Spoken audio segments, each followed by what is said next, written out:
تو مسند احمد کی حدیث کے الفاظ ہیں، جس نے دکھلاوے کے لیے نماز پڑھی اس نے شرک کیا، جس نے دکھلاوے کے لیے روزہ رکھا اس نے شرک کیا، جس نے دکھلاوے کے لیے صدقہ کیا اس نے شرک کیا۔ نماز تو ہے ہی اللہ کے لیے، تو پھر شرک کیسے آ گیا؟ یعنی اللہ کے ساتھ نیت بھی کسی نے کر لی کسی اور کی۔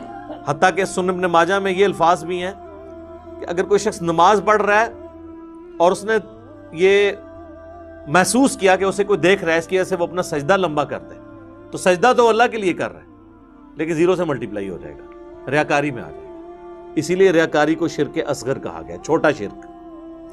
بڑا ایک جلی شرک ہے نا کہ اللہ کے ساتھ کسی کو شریک ٹھہرانا، ایک یہ ہے کہ اللہ کے ساتھ شریک تو کسی کو نہ ٹھہرانا، لیکن جو اللہ کے لیے اعمال کر رہے ہیں نا اس کی جزا مخلوق سے بھی ڈیمانڈ کرنا، ریاکاری، دکھلاوا، یہ بھی شرک کی کیٹیگری میں فال کرتا ہے۔ اللہم لا تجعلنا منہم، اے اللہ ہمیں ان میں سے نہ کرنا جو اس طرح کے فتنوں کا شکار ہوں گے، آمین۔ اچھا جی، اب آ جائیں دوسرے معنی کی طرف، وہ ہے دل میں محکم خیال لانا گناہ کا، برائی کا۔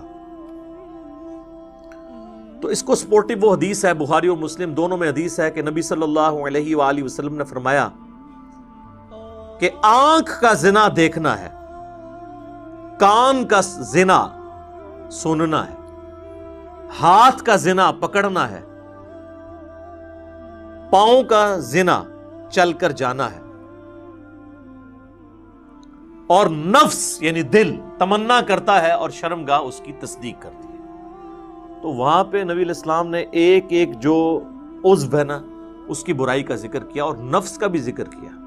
اگر کسی نے برائی کا خیال جان بوجھ کر اپنے جی میں لا کر اس سے لذت حاصل کی تو فرشتوں کو تو نہیں پتا اس کا، لیکن اللہ کے حضور اس کی گرفت ہوگی، وَلِعَوْذُ بِاللَّهِ تَعَالَى۔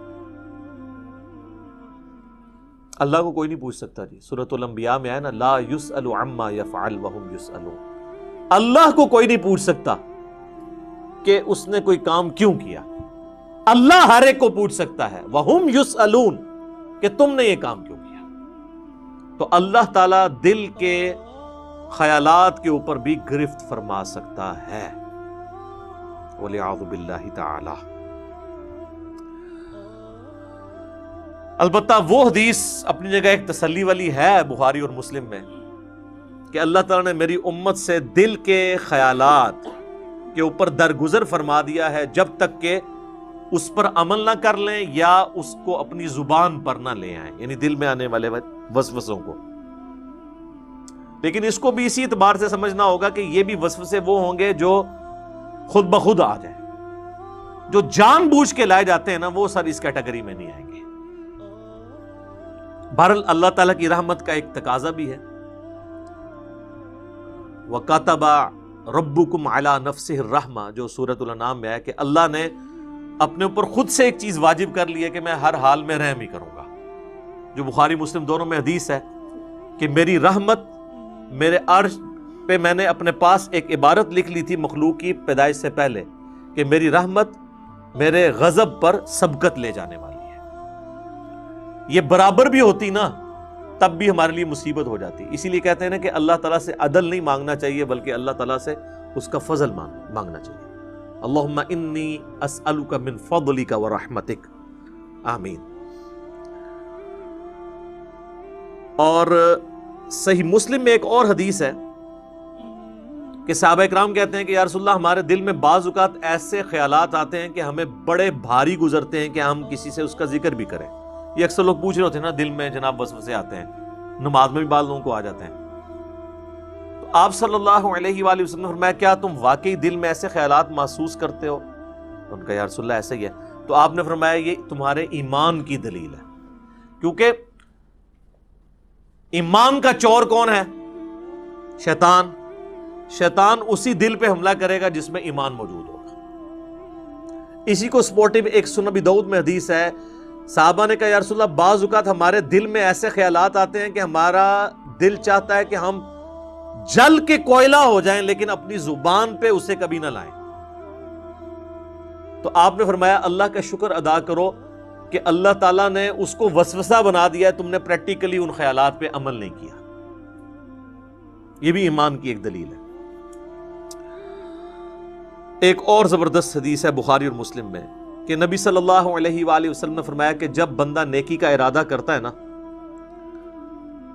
تو اللہ تعالیٰ فرشتے سے فرماتا ہے جو کرامن کاتبین ہے کہ میرے بندے کی ایک نیکی لکھ لو، کیے بغیر ہی ارادے کے اوپر۔ ظاہر ہے وہ اللہ تعالیٰ مطلع کر دیتا ہے فرشتے کو، اور جب وہ نیکی کرتا ہے نا پھر اللہ تعالیٰ فرماتا ہے اب اس کی نیکی کو 10 سے لے کر 700 گنا تک بڑھا دو، جس طرح اللہ تعالیٰ ان کو گائیڈ کرتا ہے کہ جس کا جو لیول ہے اس کے اعتبار سے 10 تو ملنا ہی ہے نا، جو سورۃ الانعام میں باقی صورتوں میں آیا کہ جو ایک نیکی لے کے آئے گا اس کے بدلے اسے 10 دی جائیں گی، جو بخاری مسلم میں آیا کہ نمازیں تو 5 پڑھی جائیں گی لیکن ثواب 50 کا ملے گا، 10 گنا۔ اور جب میرا بندہ برائی کا ارادہ کرتا ہے تو اللہ تعالیٰ فرماتا ہے کہ اس کی برائی نہ لکھو کیونکہ صرف اس نے ارادہ کیا، اور اگر وہ برائی سے رک جائے تو اللہ تعالیٰ فرماتا ہے ایک نیکی لکھو کیونکہ اس نے برائی کو جو چھوڑا ہے یہ بھی ایک نیکی ہے۔ یہ ہے وہ وَكَتَبَ رَبُّكُمْ عَلَى نَفْسِهِ الرَّحْمَةِ، اور تمہارے رب نے اپنے اوپر خود سے واجب کر لیا ہے، یہ بات تقدیر میں لکھ دی ہے کہ میں نے ہر حال میں رحم ہی کرنا ہے۔ سبحان اللہ وبحمدہ سبحان اللہ العظیم۔ تو اور جب وہ برائی کرتا ہے تو پھر اللہ تعالیٰ فرماتا ہے کہ اس کے بدلے ایک ہی برائی لکھنا، نیکی کے بدلے 10، برائی کے بدلے 1۔ بخاری و مسلم میں ایک اور حدیث ہے کہ شیطان انسان کے جسم میں خون کی طرح گردش کرتا ہے، اور مسلم شریف میں حدیث ہے کہ ہر انسان کے ساتھ ایک جن ہے شیطان، چونکہ شیطان جنات میں سے نا، جو اسے برائی کی طرف بلاتا ہے، اور ایک فرشتہ ہے جو اسے اچھائی کی طرف بلاتا ہے۔ تو صحابہ نے جرأت کر کے پوچھا یا رسول اللہ آپ کے ساتھ بھی؟ تو آپ فرمایا ہاں میرے ساتھ بھی، لیکن اللہ تعالیٰ نے میرے ساتھ جو جن اٹیچ تھا اسے میرا مطیع کر دیا، اب وہ نیکی کے کاموں میں میری مدد ہی کرتا ہے، یعنی وہ بھی مجھے نیکی کی طرف لگاتا ہے۔ یہ پروٹوکول صرف پیغمبروں کا ہے، ما ضل صاحبکم وما غوا، تمہارے نبی نہ کبھی بہکے ہیں نہ کبھی بہرا چلے ہیں۔ صحیح مسلم میں ایک اور حدیث ہے کہ ایک صحابی نے حضور کو شکایت کی کہ یا رسول اللہ میں نماز پڑھتا ہوں تو مجھے برے برے خیالات آتے ہیں، وسوسے آتے ہیں۔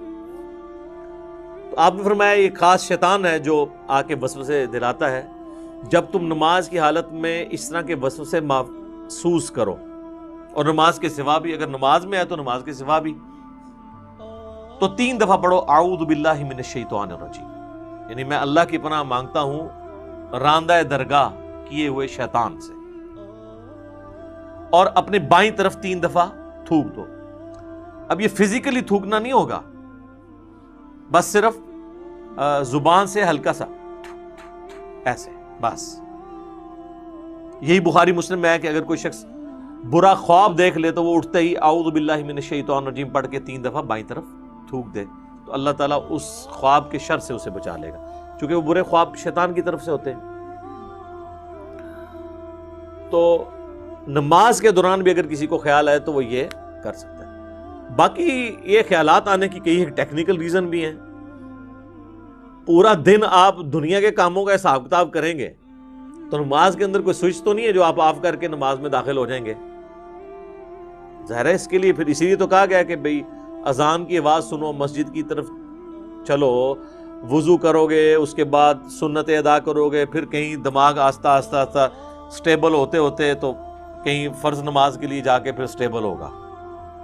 اور اگر ہر وقت دنیا داری کا معاملہ چلتا رہیں گے، یعنی نماز شروع کرنے سے پہلے بھی آپ فون سن رہے ہیں، اور نماز کے دوران بھی فون آپ کا چل رہا ہے، اور نماز سلام پھیرتے ہی بھی آپ فون سن رہے ہیں، تو تسی پھر کھیت مٹی پڑھنی ہے نماز، پھر تو خیالات ہی آئیں گے نا۔ اور دوسرا نماز کا اگر ترجمہ نہ آتا ہو، آپ کو پتہ نہ ہو آپ اللہ کے سامنے کیا عرض کر رہے ہیں، پھر بھی نہیں ظاہر ہے۔ تو یہ زیادہ تر جو لوگ کہتے ہیں خیالات آتے ہیں، یہ 99% لوگوں کے ساتھ یہ مسئلہ ہے کہ وہ ٹھیک آ رہے ہوتے ہیں خیالات، جو وہ کر رہے ہوتے ہیں وہی کچھ آ رہا ہوتا ہے۔ اور ٹیکنیکلی اس معاملے کو ہینڈل کرنے کی ضرورت ہے۔ اور سب سے بڑی ہینڈلنگ کسی بھی برے وسوسے کی یا خیال آنے کی یہ ہے کہ اس کی طرف توجہ نہ دی جائے۔ انسان کا دماغ اللہ نے ایسا بنایا ہے کہ یہ بیک وقت کے ہی ایک محاذوں پہ چل رہا ہوتا ہے، یہ دماغ کو کوئی سوئچ نہیں ہے کہ جو آپ آف کر سکیں، یہ ذہن میں رکھیے گا۔ یہ تو ہو ہی نہیں سکتا کہ دماغ میں خیال نہ آئیں گے، بس اس کی طرف متوجہ نہیں ہونا۔ یہ خیالات پیغمبروں کو بھی آتے ہیں، صحابہ کو بھی آتے ہیں۔ آج میرا ٹاپک نہیں ہے، بخاری مسلم میں حدیث ہے نا، حضور علیہ السلام نماز پڑھ رہے تھے تو سامنے ایک رنگین پردہ تھا، تو آپ نے نماز کے بعد حضرت عائشہ سے کہا کہ اس کو ریموو کرو، اس نے نماز میں میری توجہ بٹا دی ہے۔